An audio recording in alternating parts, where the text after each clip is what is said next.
The first PlayStation 5 Hall Effect 6 controller. Is it any good? Let's find out. Hey everyone, it's the Photo Techie. I hope you're all well. This is my review of the Nacon Revolution 5 Pro for PS5. So priced at €229, which came to £208 for me. I did have to pay FedEx a £45 custom charge, but Nacon have announced that they will be reimbursing that to the customers. And on top of that, they are also giving a €50 voucher to shop on their website. So hopefully when you order it, you don't have to pay that customs charge. It comes with a very nice carrying case to keep the controller and the accessories safe. A very high quality Nacon branded braided USB cable. A wireless dongle. And the accessories box that has a lot of stuff inside it. We have 6 additional weights, 4 extra thumbstick caps, 2 high domed, 2 standard domed, a different D-pad, a 3.5mm port cover. Don't know what this is for, to be honest. And then we have the thumbstick shaft inserts to reduce the turning circle of the thumbsticks in 2 different sizes. Let's start with the build quality. It's 312 grams on my scales without the additional weight. Very thick plastic, feels very premium to hold. We have rubber grips on the front side that wrap all the way around at the back. The same material is on the back buttons as well. They are inside the grip. Very chunky, grippy feeling. So when you hold it, yeah, it's very, very substantial. Nothing like a PlayStation or an Xbox controller. But it has the Xbox thumbstick layout. That's the only potential issue I can think of people having, because being on the PlayStation platform, maybe they like the PlayStation thumbstick layout. But yeah, they've gone with the Xbox one. Everything about the controller, yeah, does feel very premium. My only complaint is the USB port is so small that only it feels like it's a proprietary port, because a lot of my cables don't fit in here. But other than that, yeah, in terms of build quality and the in-hand feel, I don't think, unless you have a complaint about the thumbstick placement, I don't think anybody will be complaining about this controller. This is the overview of the onboard control. So we have 2 options available to us. Advanced mode is the one where you need the software to set up the controller. Classic, where everything is done on the controller itself. Right now I'm in the classic mode. So to map the back buttons in the classic mode, we press and hold the multifunction button on the top for 3 seconds. The ring LED will start flashing. This is the mapping mode. We just press the back button, the corresponding LED lights up, press whichever face button you want to program to, and you just do that for the rest of them. And it's a good thing that you don't have to get out of the calibration until you've completed that. And once you've done that, you come out of it, just press it once. Now we are out. Those back buttons now will do whatever you program them on the face buttons. One problem in the classic mode is if you engage the trigger stops, your triggers don't automatically adjust the maximum dead zone. So it's like they're only doing 50% pull, and you can have issues with some games. I had this issue with the Call of Duty where it wasn't registering. So in the classic mode, what you do is you press and hold the profile button and press the trigger in. If you're the shortest one, engage the shortest stop, press and hold the profile button, press the trigger in, you get a slight vibration that tells you that, yeah, it's been set to the shortest settings. Do that for the both of the triggers. Now the both triggers will have 100% registered treble at the shortest settings. They're 50% cut basically. The other options we have in the classic mode are your audio controls. To get into them, we just press the multifunction button once. So right now is showing me my mic level. So I can just touch top on the D-pad to increase the mic level. Blinking green means that it's at the max, and I can reduce my mic level. Red means I can, it's like the lowest. To change the EQs, again, stay in this mode, which is the blinking LED, and we press the right side. We don't actually have to press it, we just touch it. So this will show us which EQ we are in. So at the moment we are in the 4th EQ. To come out, we just keep pressing on the left one, and then no light means that we are basically no EQ has been applied. I don't know what EQs they have pre-applied, because we don't have a full manual yet. Nacon will be releasing that very soon, but they do change the sound a lot. And I prefer just keeping them off anyway. But yeah, you can do that in the classic mode. And other thing you can do is the mute. This mute button will mute the mic on the controller. That's the headset plugged in. It doesn't mute the system settings on the PS5.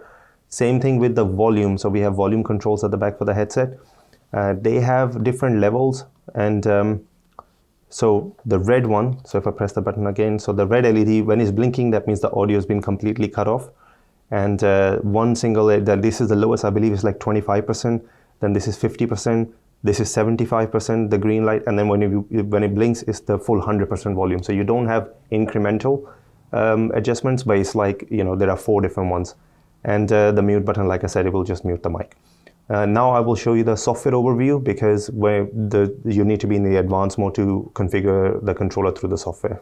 So to do the software setup, we actually have to be in the PS5 mode and in the advanced mode. Otherwise, the software won't pick up the controller.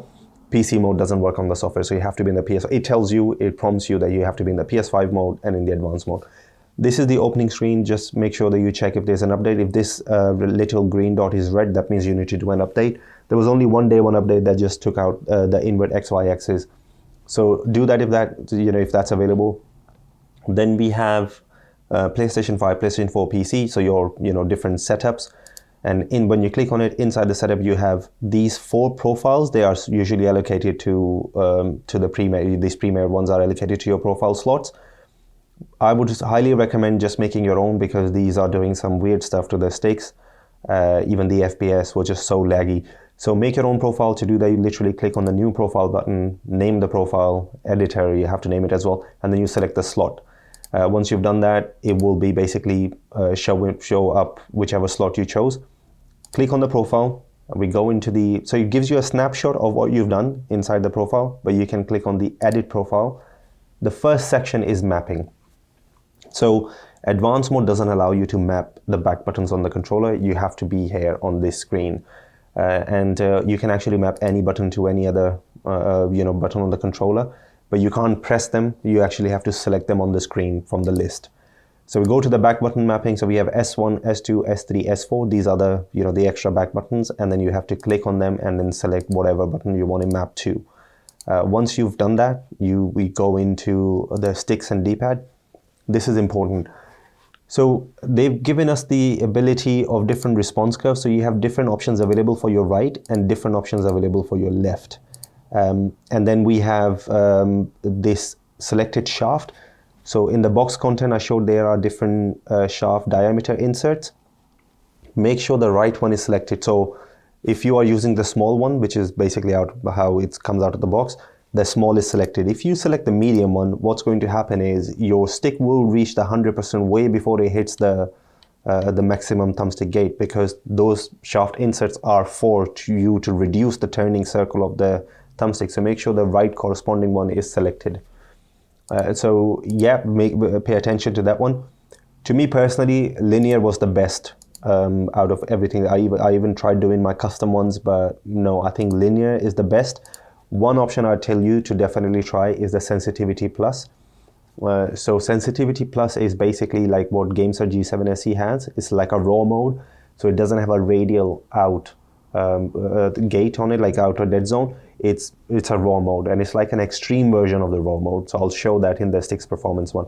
But make profiles and make sure that you have some without the sensitivity plus on, and then make another profile with the sensitivity plus. So when you are in game, you can test them whilst you are gaming. You know what you are doing.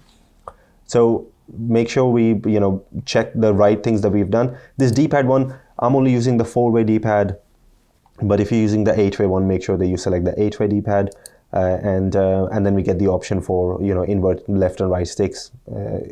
I mean, I only do that for testing purposes. Triggers, this is again, we don't have any options on the controller itself in the advanced mode, so you have to make sure you have the right option selected here.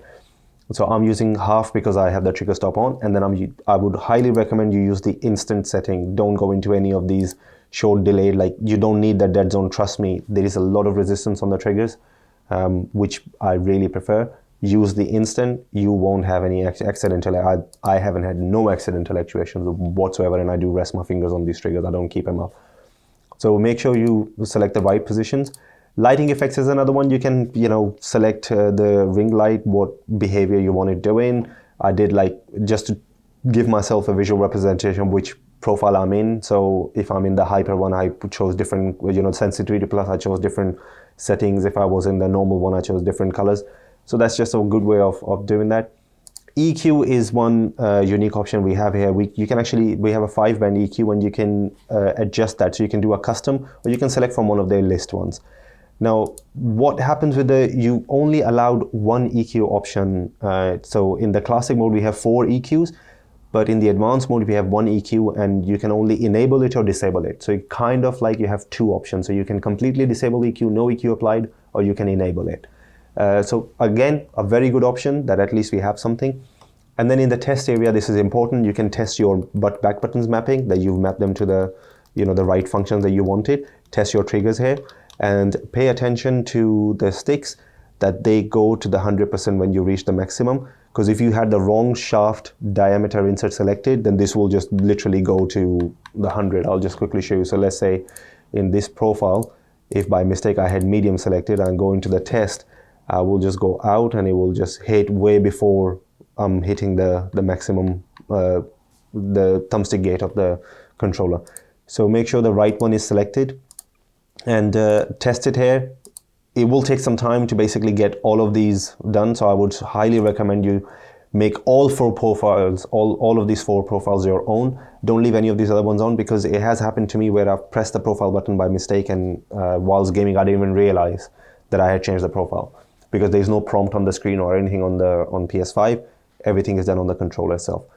But I think good options in the software, and yeah, it will take some time.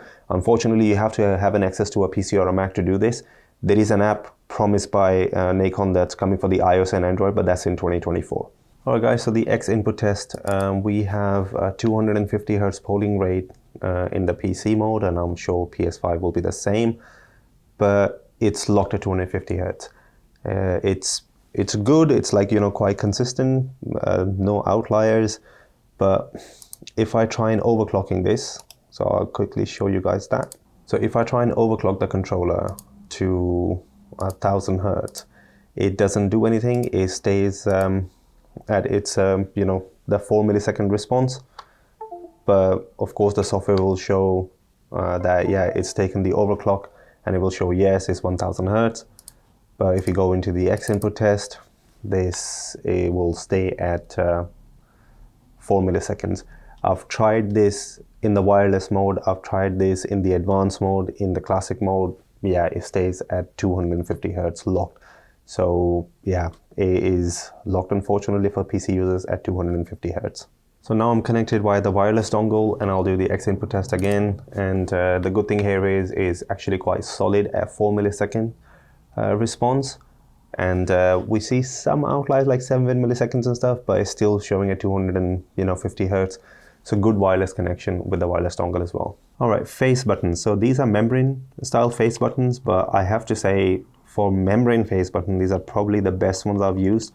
Now, usually on a PlayStation controller, these are far apart, but here they are very close together. So something that can be very beneficial if you're someone who plays claw, because they are very, very nicely placed for that grip.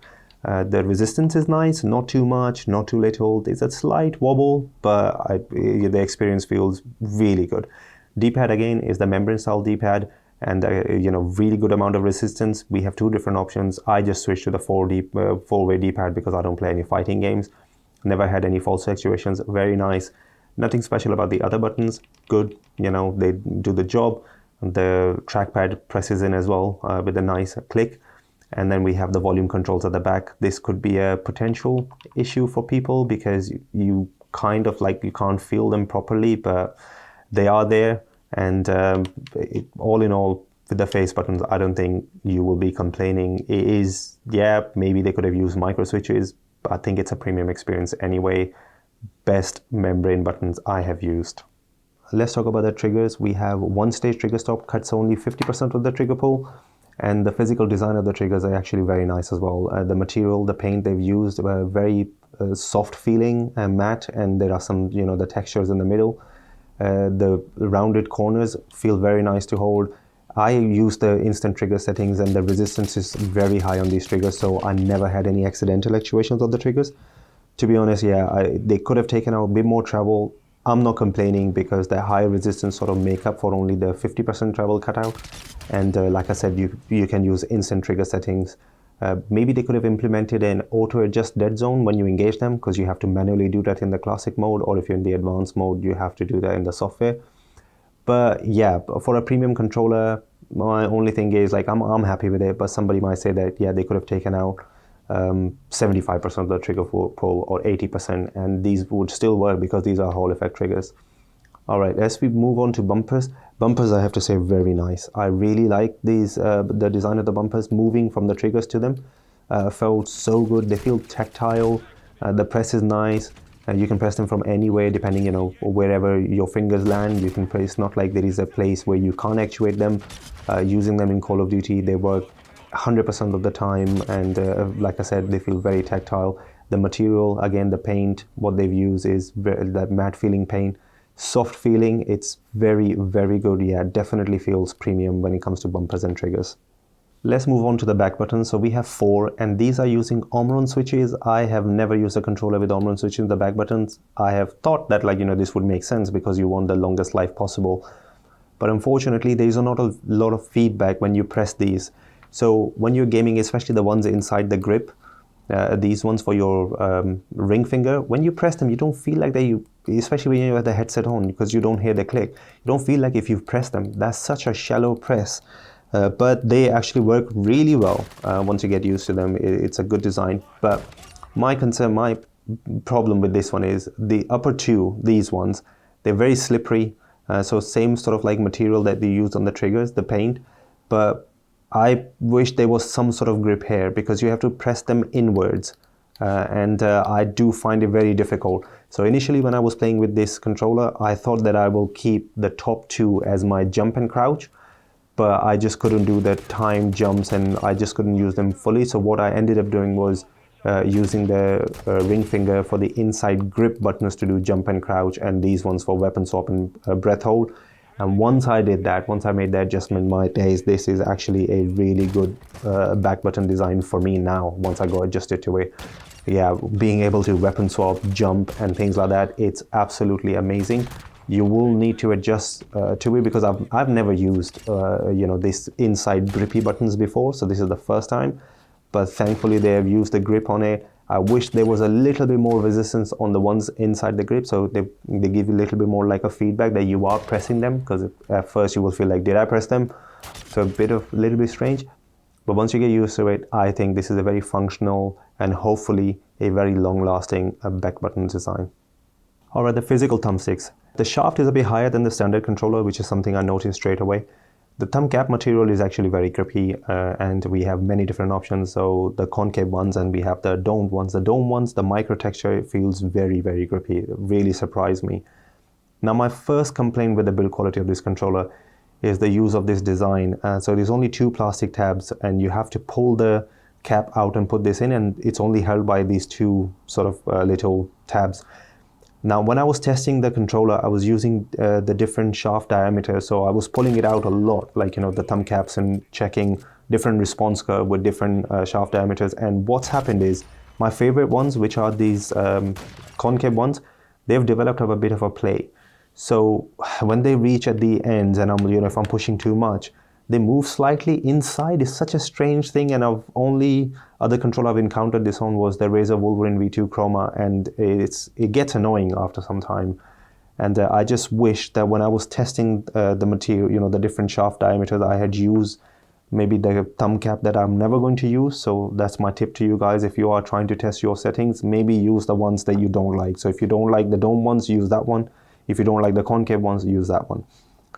So that's the only complaint.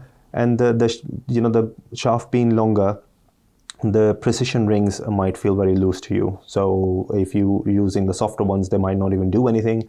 But there are aftermarket options which are thicker than the Control Freak's precision ring. So there are stuff out there. But yeah, you might find that it's a little bit different. When it comes to Control Freak, performance thumb grips, Xbox ones, no chance of fitting. But if you have PS4, PS5 ones, which should be the case because the PS5 controller, yeah, they will fit on perfectly. I much preferred actually the way the controller is designed. I wasn't using the Galaxies that much. I just used the standard concave thumb caps, and if needed, I just put the thumb grip on. But I think they've given us enough options so everybody can find their preferred setup. I just wish this design was a bit different and not just the thumb cap, like, these latches that they use. So I'm a little bit concerned when it comes to longevity, but if anything changes, I'll leave a comment or update you guys on that. Our thumbsticks performance and their response, my favorite topic. Like I showed, we have a linear mode, which we can enable sensitivity plus, or we can disable the sensitivity plus. So I'm just going to show you the circularity test without the sensitivity plus on. And you will see that this is that radial outer dead zone that we've seen from Hall effect sticks. Now, what's happened on my unit is, you see my left one is missing a little bit of the calculation on the bottom sort of right side. I think what's happened is, when whatever machine that was doing the calibration, when it came here, the stick got pressed in, because if I press it in and I do it, I get the full calibration. Right one is not that bad. I have little points that, you know, sort of are missing. So I don't know if it got pressed or not, but yeah, something that's happened there.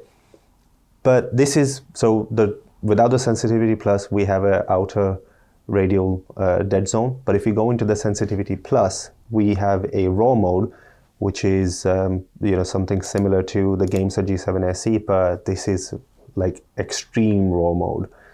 So if I've shown this in my previous videos, if the sticks don't have an outer dead zone and no you know, a physical thumbstick gate, they will be making around 21-22% error. So this is what we get with the sensitivity plus.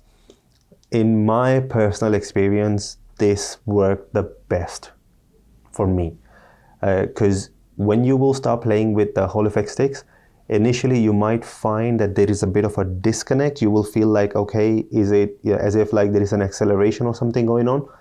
But I find, especially in Call of Duty, the linear mode is the best, even with G7 SE and the Snakebite. I thought it was a personal preference before, but now trying it on the PlayStation, I'm like, okay, no, yeah, definitely with the Hall effect sticks, it's like you need to be playing in linear response curve. But I really preferred the sensitivity plus mode, and the quick, you know, target acquisition, quick flicking, really, really good. And I do have to say, the performance felt right on point. I did disable my dead zones, but if you look at the centering here, that means there are some base level dead zones that even if you disable in the software, they are present. Because I don't believe that, you know, the spring is bringing it right to the center. They are minimal. I would say probably 2-3% that, you know, as a minimum. Maybe the software, when you disable that 2 dead zone, is not, you know, actually disabling the dead zone. That could be another thing as well. But yeah, there are some, but they didn't hinder the performance. The performance felt on point, and it was absolutely fine. Especially in MW2 was a really, really good experience, guys. The way I like to play with the sensitivity plus, it was very nice.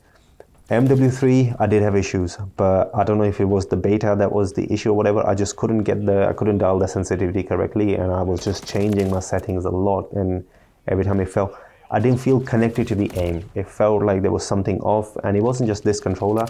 Even the DualSense Edge and the Victrix Pro BFG, I was just, you know, I haven't done the review on that one. I'm still testing that. But I did feel like there's something I didn't feel like connected to the aim, but I don't think it's a fault of the controller. When the full game comes out, I'll make an update and we'll see how it goes. But for me, personally, I think Nacon have done really well. One strange behavior the controller has is, I'm quickly going to show you. So if I push my left stick out and I keep it at, let's say, try to keep it at 50%, it will stay there.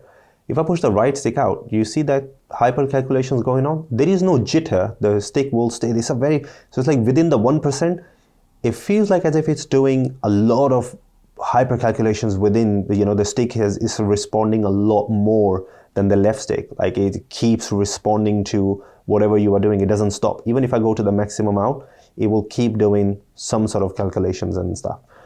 Now, this is like a hardware level thing, because if I change the profile where I flip the sticks and now the right is the left, it will still do it. So it's not something that's done on the software side. It's not the software that's doing it. It's something that's happening on the right stick, on sort of like the hardware, whatever they've done, whatever Nacon decided to do. Because if it was the software, when you flip them, the left stick should be doing that, but the left stick doesn't do that. It will stay, I'll flip them, it will stay normally, and then the right stick just does this, you know, this kind of like continuous calculation going on. I don't know, you know, if it's something that affects the aiming. I did really like playing with this controller, honestly. MW2 is a good experience. When you start playing with the Hall effect sticks the first time, you are going to feel a bit of a disconnect. It's a strange feeling. There is like, it does, because the resistance, even though these sticks do have like good amount of resistance, it does feel a bit different, and that's the same thing here as well. Now, I don't know if these are K-Silver modules or if these are the new Favor Union modules, there is something strange that's going on. When you press the stick in and when it comes back out, you feel that distinct step that you feel it on the Victrix Pro BFG and the Victrix Gambit. So it feels like the tact switch is not in the middle, it's on the side. It's a very expensive controller and I don't trust myself trying to open it and see what modules they have. So when somebody else does a teardown, we'll see what it is. Even if it's K-Silver sticks in here, Nacon have done a really good job, and whatever, the response they got out of these sticks. I'm quickly going to show you what's happening with the in the precision tester as well. Okay, so this profile is just a normal profile, linear mode without sensitivity plus on, and it's making a circle. What we'd like to see is what sort of shape we get within the maximum boundary. So I'm just going to use a precision ring for this. And it's very similar to what GameSys G7 SE and Snakebite Gamepad Pros are doing. It's like that diamond logo shape that's going on. This is the linear mode without the sensitivity plus on. Now I'm going to get into the profile that has the sensitivity plus settings on, and you will see the shape the sticks are making. And so it's a square, and it's not just a square. It's like we have four, our absolute corners for the normal X and Y axis. Then we have diagonals that's sort of like reaching like a hyper sort of value. And then whatever is within the diagonals is smoothing out a little bit. For whatever reason, for me, I felt that sensitivity plus for me was a must. I couldn't get the sensitivity right in game on the normal linear, the circular outer dead zone one. Sensitivity plus really felt good, honestly, for myself. It felt accurate. I felt like I was connected to the aim. There was no delay, even like, quick flicking and things like that absolutely worked perfectly. So for me personally, I think sensitivity plus is the one to go with. There are other options, if you don't want to use sensitivity plus, you can just use the radial one and change the shaft diameter to medium one, so you get, because there's a lot more movement in these thumbstick than the normal ones. So you could reduce the turning circle and use the radial one to build muscle memory or how you want to use it. A lot of options. I tried that. Personally, I didn't like it. I think the small shaft with the sensitivity plus was really good in Call of Duty. Conclusion time, guys. So this is aimed at somebody who's playing multiplayer FPS games, because for single player games, we don't have vibration support for PS5 games on PS5. You can play PS4 games on PS5 with vibration turned on. If you have a PC for your multiplayer games and a PS5 for your single player games, again, this could be a deal breaker. No 1000 Hz on the PC and no vibration support on the PS5. But if you're somebody like me who plays mainly on PS5 and you're playing FPS multiplayer games, this can be an amazing option only if you have an access to a PC or Mac, because in my opinion, the customization that the software provides is a must, especially when you're coming from potentiometer sticks to the Hall effect sticks. I think you need to try every possible setting the software gives you, because these will feel a bit different. I think you need the ability to reduce the turning circle of the sticks. You want to try the sensitivity plus or the radial mode, see what suits you best, because they will feel different. So if you don't have an access to a PC or Mac and you think you will get this and play it in the classic mode, I strongly advise you look at something else, not this one, until that mobile app comes out, which is supposed to be in 2024. But we don't know what sort of support the app will have. Is it going to give us all the customization options? Is it going to allow us to, delete the dead zones and change the custom response curve? What that app is going to do, we don't know that yet. Until that time, I would only recommend this controller for somebody who plays FPS online on PS5 and they have an access to a PC or Mac to customize it. Well, that's everything from me, guys. If I left anything out, please do leave me a comment. I do my best to reply to every comment I get. And thank you so much for everybody who subscribed. Your support means a lot. I honestly can't thank you enough. And thank you so much for watching this one. Hopefully I'll catch you in one of my other videos. Bye for now.